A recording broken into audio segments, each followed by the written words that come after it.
Des professeurs mutés d'office, pour certains en pleine année scolaire. La colère monte en Seine-Saint-Denis. Les syndicats dénoncent des sanctions déguisées après des désaccords au sein de leurs établissements.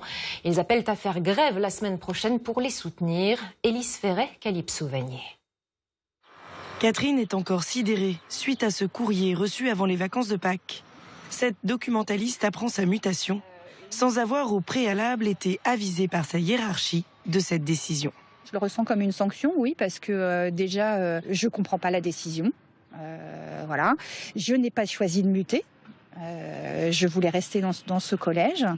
Très déstabilisée, avec un sentiment d'injustice profond. Dans le rapport du rectorat qu'elle a pu consulter, cette professeure est décrite comme l'instigatrice de tensions dans son collège.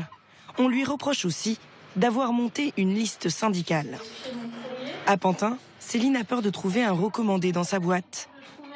Dans son établissement, 3 de ses collègues ont également reçu une lettre de mutation similaire. Le climat est devenu irrespirable.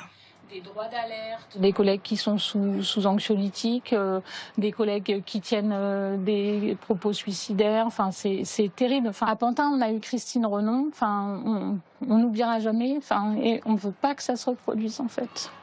Et je ne pense pas que le rectorat mesure à quel point il abîme les collègues. Christine Renon, c'est cette directrice de maternelle qui s'est suicidée dans son école il y a presque 5 ans en raison de son épuisement professionnel. Pour ce syndicat, 5 personnes mutées de force en Seine-Saint-Denis, c'est inédit mais révélateur.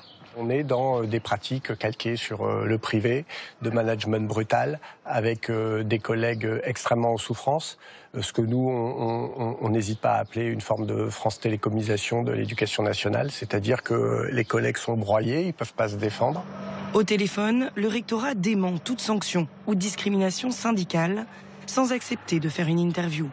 Quant au syndicat, il appelle à la mobilisation dès la semaine prochaine devant les 2 collèges concernés.